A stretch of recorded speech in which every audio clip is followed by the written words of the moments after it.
අද අපි මේ කරන ලබන පාඩම ස්වර පිළිබඳ ස්වර 7 සරිගම පදනී ගණ ස්වර 7 තුන්වෙනි පාඩම. එතකොට අද තියෙන්නේ අපිට දාස්වරේ සහ නීස්වරේ. පහුගිය පාඩම් දෙකේදී පළවෙනි පාඩමේ සාවී කරා, දෙවෙනි පාඩමේ ගාමා පා කරා, මේ පාඩමේ දා සහ නීස්වර දෙක කොහොමද උච්චාරණය කරන්නේ කියන එක ගැන අවබෝධයක් ලබා ගැනීමට අද පාඩම කරන්නේ. දැන් බලන්න මේ දෛවතේදී මේ අපිට මේ කණ්ඩ උගුර බලන්න දා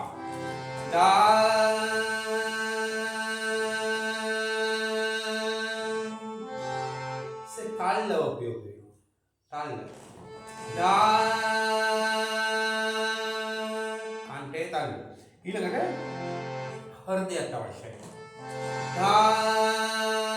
එතන මේ කොටස එහෙන් පිටින්ම එකට එකතු වෙලා වගේ කොටස යන්නේ දා කියන්නේ. ඒ කියන්නේ කන්ට තල්ල සහ හෘදය. මේ ඔක්කොම එකට එකතු වෙලා වගේ දාවල සද්දේ ටිකක් හොඳට දැනෙනවා. ඊළඟට නී මේ බොටුව සහ බෙල්ල හරිය තල්ල සහ සිරස බොටුව ගත්තාම නී බෙල්ල තල්ලට යනකොට නී තල්ලට තද වෙනවා නී සිරස පැත්තට යනවා ඊළඟට ඉහළට මුදුනට නී. දැන් ඔන්න බලන්න නැවත දාගත්ත දාසරේ දා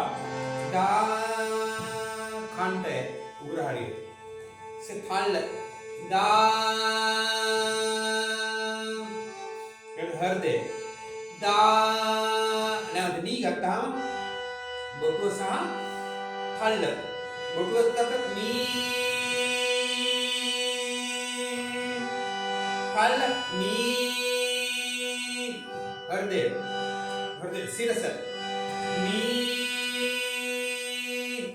ඔන්න විදිහේ. එතකොට දැන් මේ ස්වර මේක ඔයගොල්ලන් අනිවාර්යෙන් කරලා බලන්න.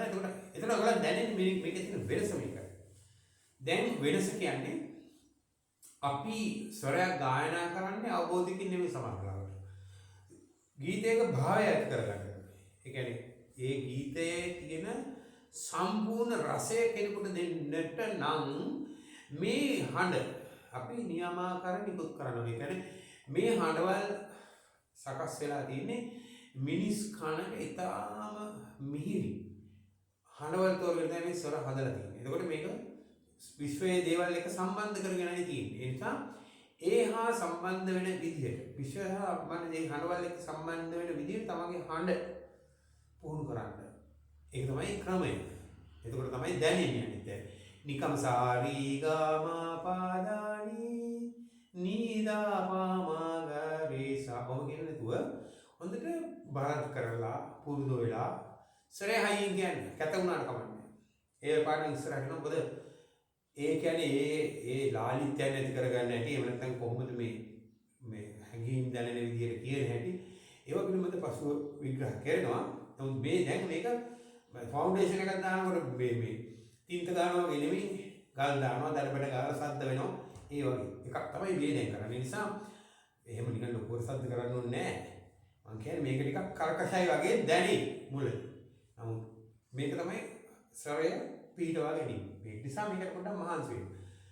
මහන්සි වුණාට පස්සේ ඔයාලට මේකේ ලොකු මේ වෙනසක් දැනේ. මටත් ඔය කමෙන්ට් එකක් දාන්න බලන්න මොකක් හරි තියෙනවනේ.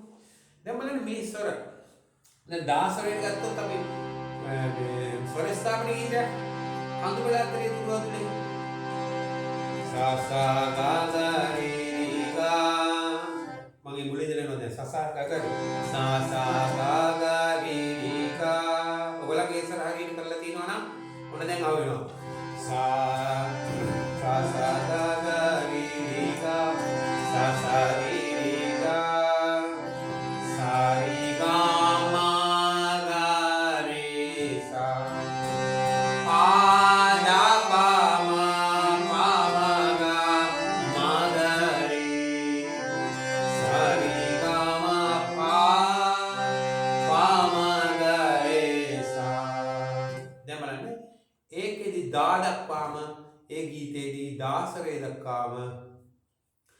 ස්වර අඩංගු වෙලා තියෙනවා. ඒතර මේ ගීතය ප්‍රැක්ටිස් කරනවා කියන්නේ 10 යනකම්ම ඔයගලන්ට ලොකු අභ්‍යාසයක් ලැබෙනවා. නීවරණට අපි අභ්‍යාස කිව්වේ නැතුව ගමුකෝ අපි. ඔයගලන්ට ඒකෙන් තේරුම් කරන්න දේ තමයි මම අදහස් කරේ. උච්චසා දක්වා වර්ධනය කරගන්නට කොහොමද නීවරණට ගිහිල්ලා උච්චසාවට යන්නේ කියන්නේ. දැන් ආරෝහණ කියනවා. ඒක සරිගම පද නිසා සංයම මග නිසා. නී මම නීවරණ අවදින ගිහිල්ලා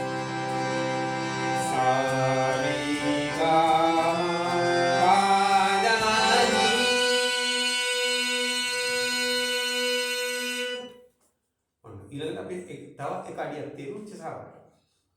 දැන් ඒකට සාරිගම පදනි හරි උච්චසා. ඔයගලන් ප්‍රැක්ටිස් කරොත් එහෙම මේක මාස්කින් ඔයගලන්ට ආරෝහණ බැරි කෙනෙකුට උන හරියට කියන්න කටයුතු සලස්ස ගන්න පුළුවන්. දැන් මම උච්චසාස්ත්‍රයට යනවා. මේක උච්චසාස්ත්‍රය.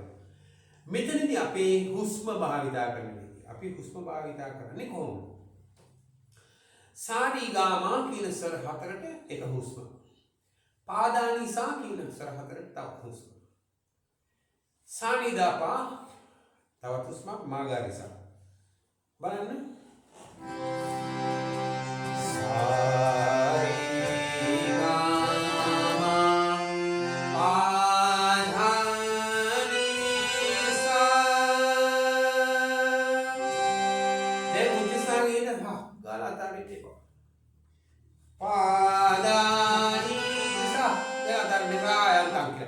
එතන හොඳට ප්‍රාණ පිටවන්න. පාදානිසා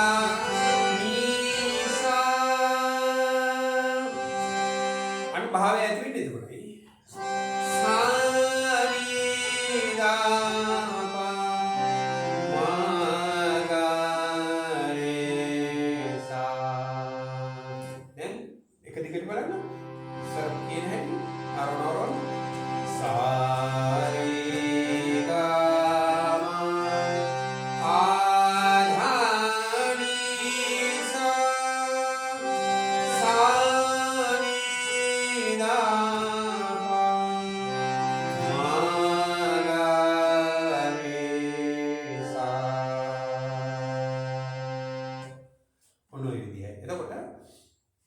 දැන් ඔයගලන්ට මේ පාඩම් තුනේ පළවෙනි පාඩම දෙවෙනි පාඩම තුන්වෙනි පාඩමේදී සරිගම පදනි පිළිබඳ ඔයගලන්ට හොඳ වැටහීමක් ඇති වෙන්න ඇති. එතකොට දැන් මේක ඊළඟට අපි ඊළඟ වැඩසටහන වලින් ගේනවා ඉදිරියට කොහොමද ස්වර අභ්‍යාසත් එක්ක මේව සම්බන්ධ කරගන්නේ කියන එක. ස්වර අභ්‍යාස කරන්න ඕන. ඒ අභ්‍යාසයට සම්බන්ධ කරන හැටි ඊළඟ පාඩම් වලින් කරගෙන යනවා. අවශ්‍යතාවය තියෙන අය වැඳිලා මේ වැඩසටහන ඔස්සේ ඉන්න. දැන් මේක දැන් සරිගම පදනි සරිගම පද නිසා සරිගම මග නිසා කියන මේ ආරෝහණ අවරෝහණ තුල විවිධ ස්වර අභ්‍යාසයන් තියෙනවා. දැන් මම මේක නිකමට මම වෙනම දෙයක් කරනවා ඔයගලන්ට මේ සඳ පැවැත්ම. දැන්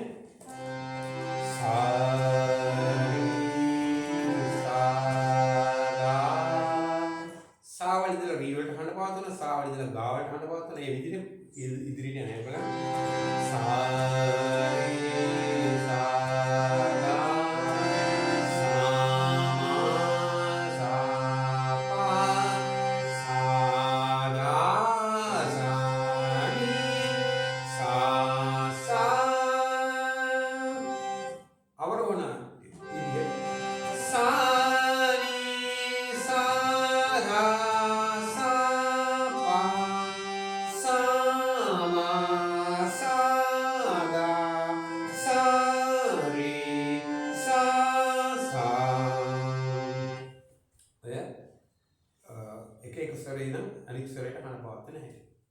එතකොට මේක ඊටාම දුර ගමනක් යන හැටි ඉතා වැදගත් වෙන දෙයක්. ඔබ කැමති විදිහට මේ කටයුත්ත සිද්ධ කරගන්න. අනිත් එක මේක විශේෂයෙන් යොමු කරන්න ඕන මේ පාසල් යන ළමයින්ට. මේ පාසල් ළමයින්ට මේක හරි වැදගත් වෙනවා. මුලින් ඉගෙන ගන්න අයට ඔබ නම් බැලුවත් මේක ඒකට යොමු කරන්න සංගීත පිළිබඳ ලොකු ගමනක් යනවා. දැනුමක් ලබන්න, රසයක් ලබන්න, මීරක් ලබන්න මේ වැඩසටහන උපයෝගී වෙනවා මම කියලා අද වැඩසටහන නවත්තනවා. එවනම් ඊළඟ දවසේ ස්වර අභ්‍යාස සමග මේක කොහොමද අපි එකතු කරගන්නේ කියන එක ගැන කතා කරමු.